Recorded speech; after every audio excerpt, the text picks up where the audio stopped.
If you look up Dr. Louise Lex's profile on LinkedIn, it states that she is a health planner for the Iowa Department of Public Health in Des Moines, Iowa.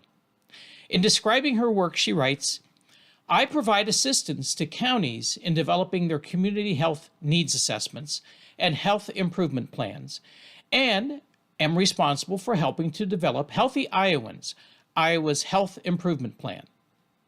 This simple, modest description of what she does is accurate, but it is incomplete.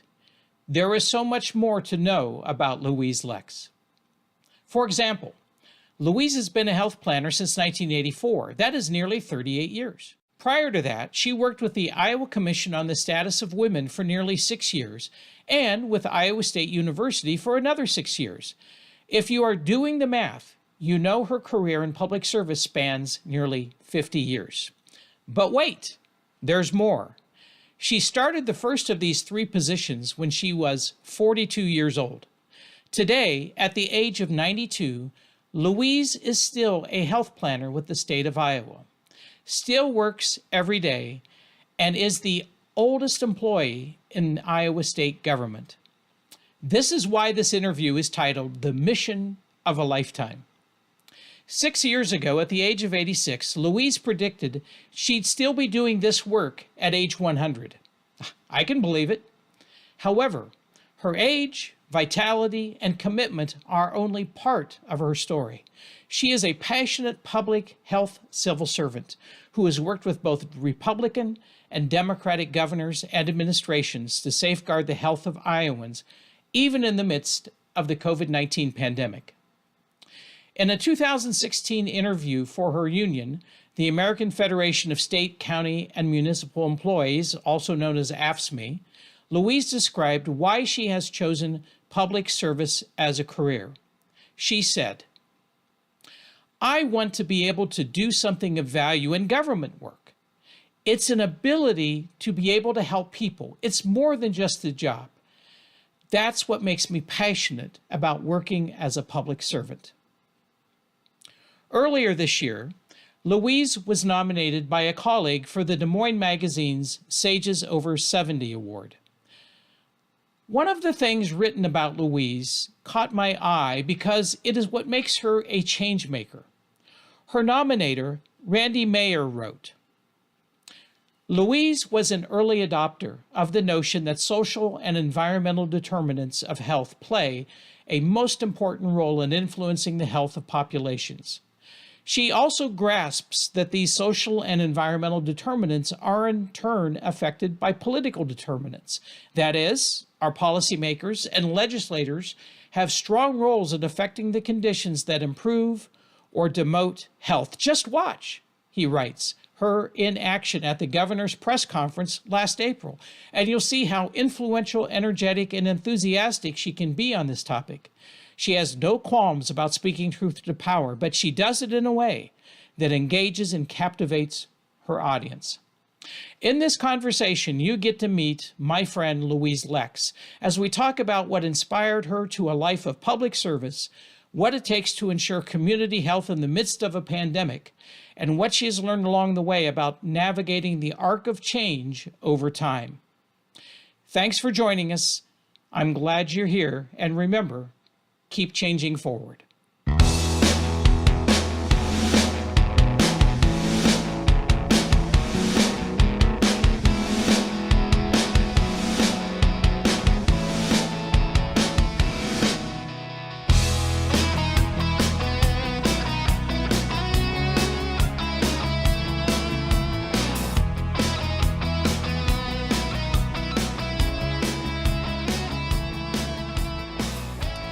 Hi, Louise. It is really good to see you again, and thanks so much for joining me for this brief interview. And let me begin with an extremely simple question. How are you doing today? Oh, I'm doing well. As you know, Tom, I'm an Iowan, and this morning the sun was shining with a little crisp outside. It was a great day to be here. Oh, excellent. I remember those days. And I often think of those as just absolutely fantastic days. I think that's why fall was always one of my favorite times in Iowa, is because of those kinds of days. Yeah, you can actually smell the leaves. Oh, You can yes, smell yes. the fall. There's a definite fragrance, I'd call it, to being here, which Yeah, is great.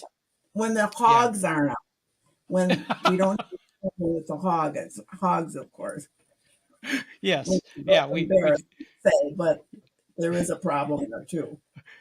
Yeah, that can happen, right? So, well, Louise, as I mentioned in the introduction that I did to this video, you have a really long career in public service, and specifically with the Iowa Department of Public Health. And so, I guess the first question I wanted to ask you is what inspired your service, and what drew you to public health and community health specifically? Well, that's a very good question, Tom. And it gives me a good opportunity to talk about somebody who was very important in my life, and that was my mother. When my father developed Parkinson's, she became the breadwinner in the family, and she was a nurse. She was a public health nurse, and she would come home and talk about what was happening.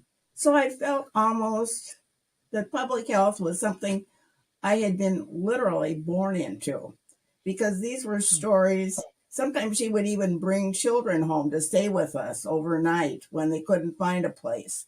So it was that part of her that I truly admired and enjoyed and respected because she felt she was doing something of real value. And so that's really why I feel comfortable in the field of public health because I don't have a background in public health. I was a school teacher. My mother said, "Whatever you do, don't be a nurse," because in those days, of course, nurses did all kinds of awful things, and they probably still do. But she just didn't want me to become a nurse, and so I chose to be a teacher. And in those days, Tom, there weren't too many choices for women. You had to be a teacher, a nurse, probably work in an office, aside from being a homemaker, because basically that's what every woman did. She was a homemaker. And there's nothing wrong with that, but that was a very constricting type of status that the women my age had. Another question about my involvement in community health that that happened. So it was just a fluke almost. I was doing health planning at the Department of Public Health, and one of the women in the department was in charge of the various county health departments. And in those days, they were almost like nursing departments. Um, they really were particularly they evolved because in many cases they were home health aid type of facilities. They were taking care of the elderly, and that's a very important function. But this particular woman decided that there was more to public health than nursing home care and nursing care of that sort. And so she, strangely enough, got a, a, a an administrative rule passed that required that all the public health agencies receiving money from the department, from the state, had to do a plan. And that plan was directed at improving public health, uh, protecting people, preventing them from doing certain kinds of things that would keep them from being healthy. So the big push for her was prevention and health promotion.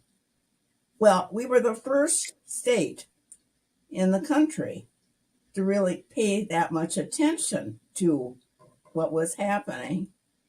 And so this friend, she became a friend of mine, um, didn't know what to do with it. No one had ever done anything like this before. And so she called on CDC and National Center for Health Statistics, and they came up. They didn't know what to do either. Now this is the 80s. This was happening, but they developed. One of the men who came came to Iowa developed a health needs assessment. Now we did not have computers. We did not have all the other fancy things that we have now to do all kinds of wonderful things. So how did we do this? Well, we pulled together a team, and I went out with at least one man who was brilliant fellow, and we started doing training, and we talked about why it was important, what needed to be understood, the importance of knowing data, to understand what the community problems were. Well, this was just fine and dandy. And after 13 of these meetings across the state over a period of time, I actually couldn't talk. I lost my voice, and so did he. So you know how long it took. But the question that the nurses ask is, okay, we'll do that, but where's the money? And we said, well, there's really no money involved. This is just what public health does. That did not set terribly well. And so we sort of lumbered along until finally we were able to begin moving forward with with community health. And then came along the marvelous invention of the computer and the connections and so on, so that we were able to converse and talk and send information out. And we also did not have a decent data system. Yes, we knew about births and deaths, but we didn't know much about some of the other things. And so out of this developed and evolved, I think, probably a pretty good system, so that if communities wanted to know what their problems were, they could find out. So this was a big change that occurred. So this is a little bit about the history of community health. And we were Iowa, at least based on CDC, we were the first and probably the evolving state that really organized community health. Wow. I didn't know that. I think that is a fascinating story, and how exciting that you were at the birth of community health. It was, That is so it was cool. very exciting. And now, and community health has evolved from, as I said, nursing homes to understanding, looking at problems. Well, there's a very high risk of, we'll say, cardiovascular disease in a community. What do you do about it? Mm-hmm. Well, Yeah. you get people checked. You get them to do certain kinds of exercises, all of that sort of thing.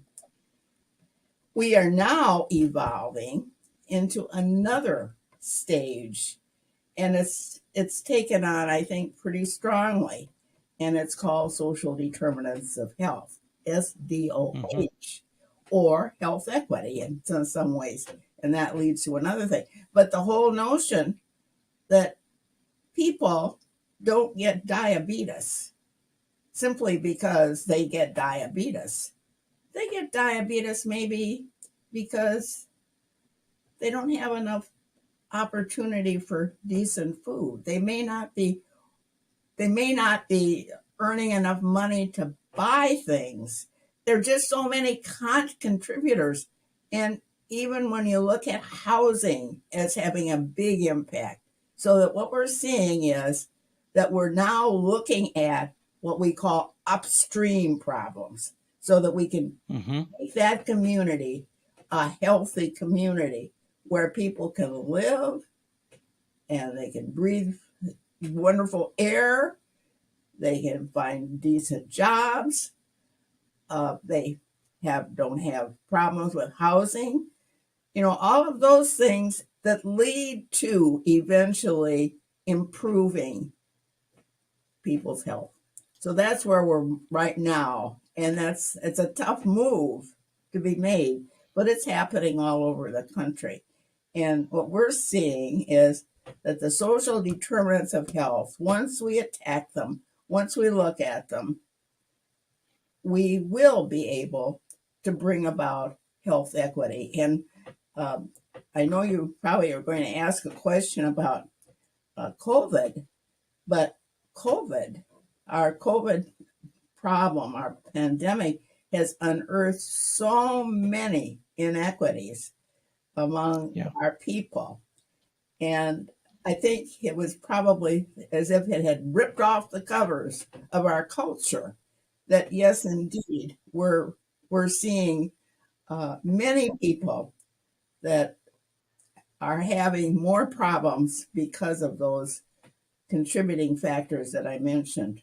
And Iowa is no exception in terms of our paying attention to this particular concern, in spite of the fact that 96% of our people are white, but we have other kinds of problems. We have rural difficulties. We have older people, many of them who are not earning much of an income. So we have other kinds of cluster problems that really do need to be attended to. Well, I want to chain this up for just a second because I got an email from you a little over a year ago, September 24th, 2020. And in that email, you said that you revealed your age to me as 91 years old. And so today, a year later, I presume you are now 92 years old. Let me ask you the question that I can imagine a lot of people are asking right now about about this when they hear your age. Why in the world are you still working?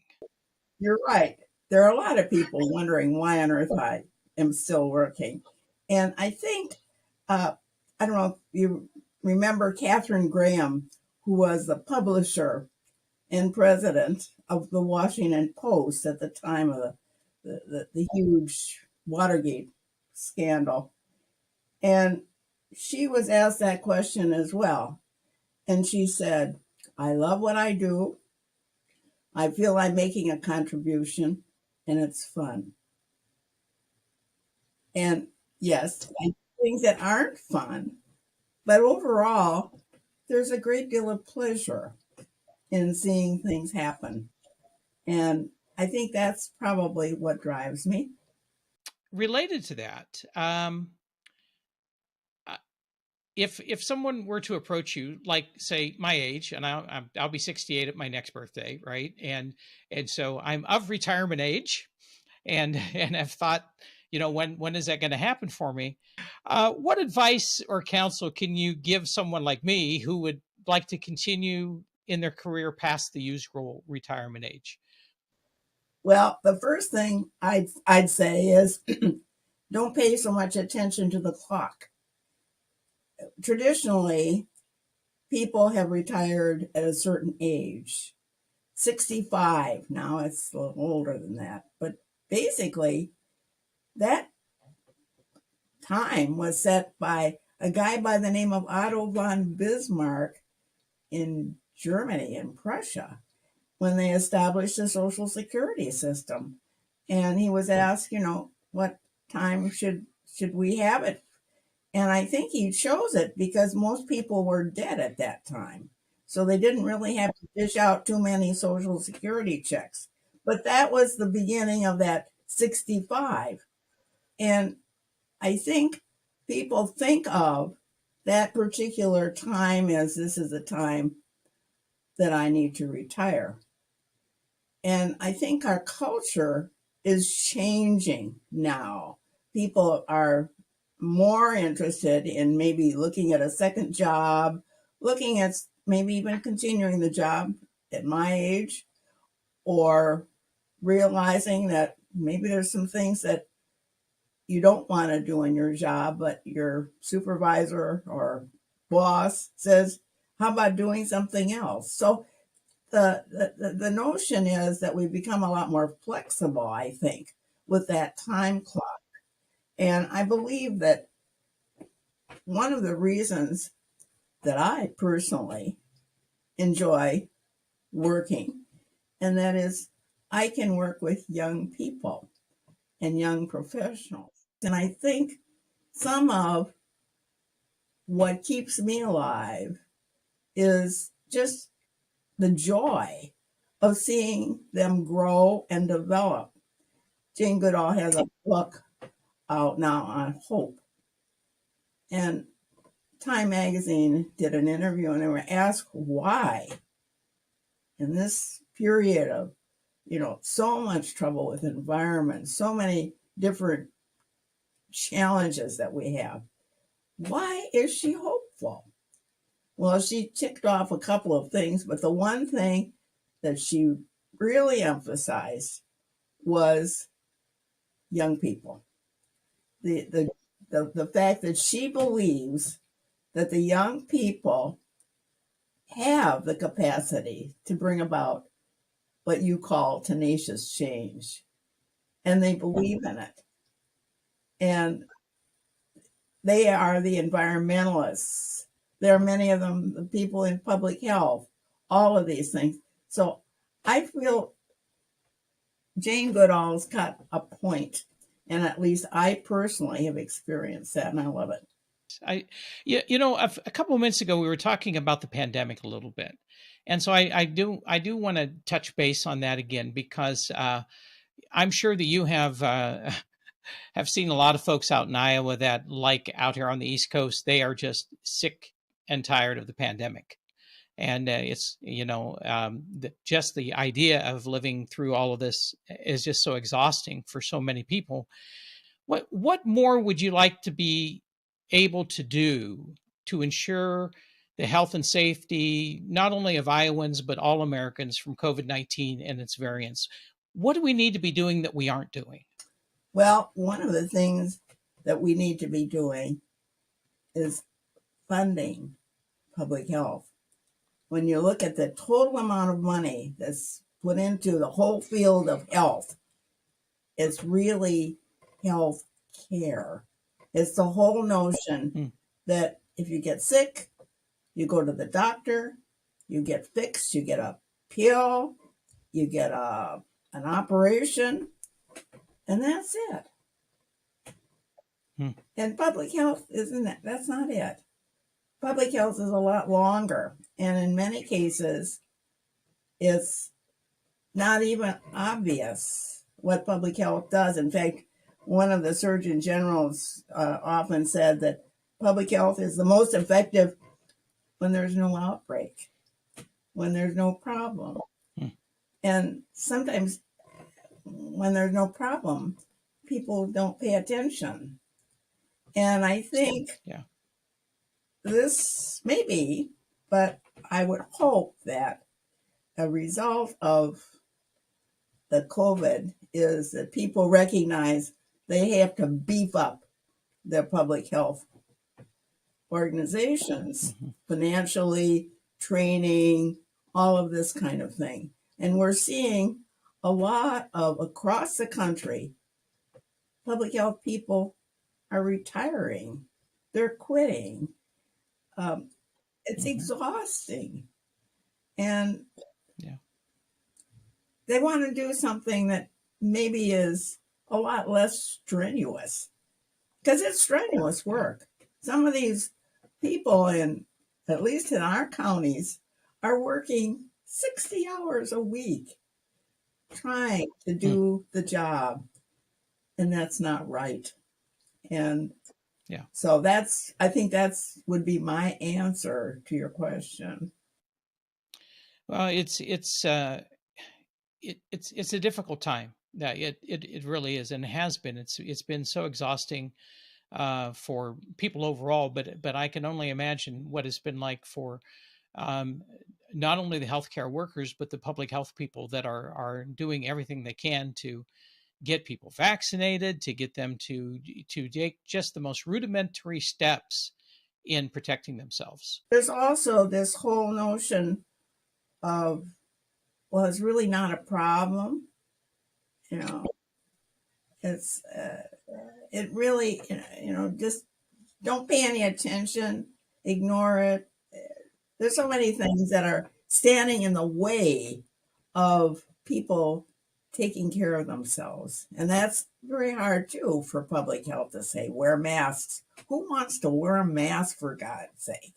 You know, that kind of stuff. I don't want to get a shot. I mean, that'll hurt. It's all of these things that we need to have to overcome. And I think that's also a challenge for public health. That actually is kind of a nice segue into the next question I wanted to ask you, which is of a little bit more political nature. And that is that I know that your studies at the University of Wisconsin and at Iowa State were really looking at a lot in terms of history and political systems. And you've been a public servant for a very, very long time. And I don't have to tell you just how partisan things have been in our country and in our states, including Iowa, over the last few years. However, one of the things that was so cool that I read about you was that you are on a first name basis with at least 4 Iowa governors, and they're of different parties, because you've worked with both Republicans and Democratic governors and administrations over the last 50 years. And so I have 2 questions for you related to that. The first question is this: what have been the most useful skills or competencies that you have developed that have allowed you to work across the partisan divides? Hey, Tom, can I switch that question around a little bit to an Feel free. example?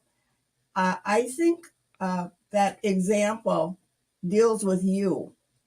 Many, many years ago, in the 1990s, we were organizing these big state health plans with all kinds of issues. And one of the issues was family planning. And I thought that we could never get a plan with family planning. And I think everybody knows that that's a very rigid point of view. There's no in between. And so I worried when you brought brought the group together and you were the facilitator. I thought, how on earth is Tom going to deal with this? Will we ever get a plan, really, for family planning? Well, believe it or not, we did. And one of the reasons that we did is because you recognized that in both groups there was a feeling of commonality. The question is, what do you want this whole thing to come about? What is the result? And the result, as far as I can remember, was a healthy child. To be able to bring into the world a child who could grow and become a healthy adult. Who disagrees with that? And so that was the beginning of a discussion that led to the development of a plan to address the various issues relating to family planning. So I think that's probably one of the things that I would remember and learn. There's a guy by the name of John Haidt, Haidt. I don't know if you're familiar with anything that he's written, but he's written a book called The Righteous Mind. But his idea is basically, Tom, what you started with. The whole notion that there are commonalities, and these are the commonalities that you need to emphasize to bring people together. And in public health, there's no question about it. We know certain things. Yes, there are some controversies, and we're careful about it. Um, Even the word social determinants of health can create problems. We don't call it that. We call it health equity. Who would disagree with health equity? I mean, this is so acceptable, so that there are these ideas that allow you to bridge the gaps or to bridge the differences between various groups. Um, I don't think that is happening as much as it should. That is, there are people who are on both sides polarizing in various ways, and the political parties are certainly examples of that. But basically, what is politics? Politics is the art of compromise or the art of the possible. And when there's not this discussion of commonality and understanding of problems, you're not going to make any headway. I guess that's really. And so you taught me there's a good object lesson. Well, you're very kind to say that, and I was, as I was preparing this, I was reflecting on that. I wanted to say 20 years ago. It's actually been closer to 25 years ago now. Some people would know that I'm a native Iowan, and I was still living and working in Des Moines at that time. And I'm really not sure how I got recruited to work on Healthy Iowans. And that's how I met you, actually. And you were steering that process, and you asked me to facilitate the family planning chapter. And uh, that was kind of a rough assignment, Louise. I just want to tell you. It was kind of a rough assignment, but it did come out in the end very nicely. But even though it was a rough assignment, uh, and you gave that to me, I wanted you to know that you also gave me the confidence and support to complete it. And we did. We completed it early, and we did it without a potentially controversial minority report. I don't remember if you remember the day when you came up to me and you said, Tom, you heard me say to the group that we would accept minority reports, but I just want you to know we don't really want a minority report from the family planning Oh, chapter. dear. And I go, oh. but since we don't always get the opportunity to thank people for the contributions they've made to our lives, I didn't really want to miss this opportunity to say thank you, Louise, because looking back on that experience for me, it was really one of the most important and formative for me. So thank you very much. I appreciate that. And thank you for the kind words today, too. That's completely unexpected. Um, but I do want to get on to my second question with you, though, about the competency or about the working in a partisan environment. So um, it feels like a pretty hopeless time for a lot of people in our country because of the partisanship. And on March 31st, 1968, only 5 days before he was assassinated, Dr. Martin Luther King gave this speech at the National Cathedral. The title of his speech was one that I absolutely love. It was Remaining Awake During the Great Revolution.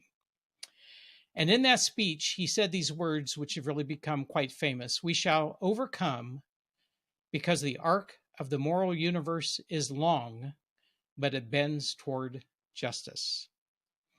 And so we know that arc of change is slow and it's long. And you are one who has had the opportunity to witness that arc for, let's face it, coming upon pretty soon 100 years. And in fact, you've been a change maker in that arc.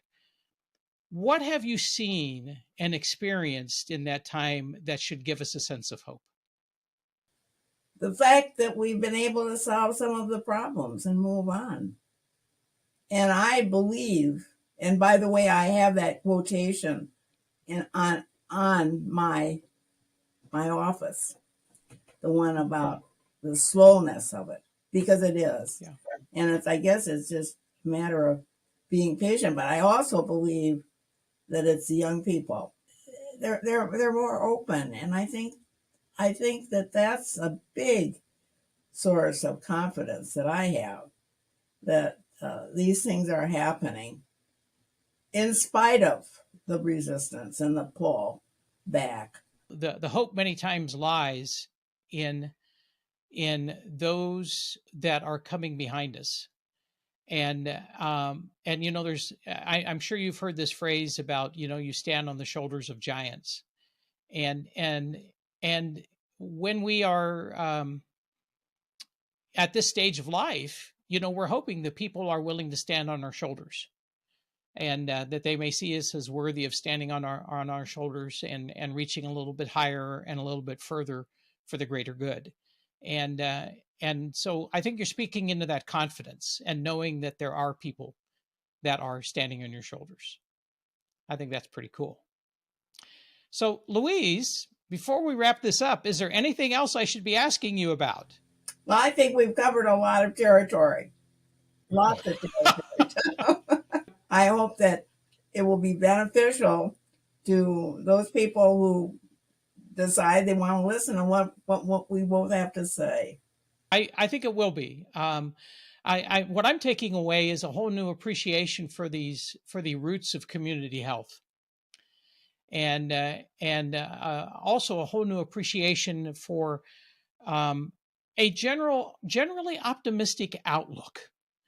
That in when I talk to you about these things, I get this sense that you're saying, you seem to be saying to me in a way, you know,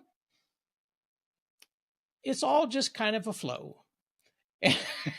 And there's good days and there's bad days, but on average, the days are better, and we're going to be okay in the end. And I think Martin Luther King is right that the pendulum is will be swinging, so that we're much more, shall we say, responsive to other people. We're paying more attention to those people who do not have all of the benefits of our society. I think we're doing some of that. So I see the seeds that are being planted that I believe will eventually mature into a community, into a country that's that believes in health equity. Well, that's a good place to stop. And Louise, it is always really good to see you. It's always great to chat with you. And most people would not know that I get these wonderful emails from you every now and then that just always brighten my day. And thank you so very, very much. I appreciate so much you and the time that you've been willing to invest with me here today. And thank you, Tom.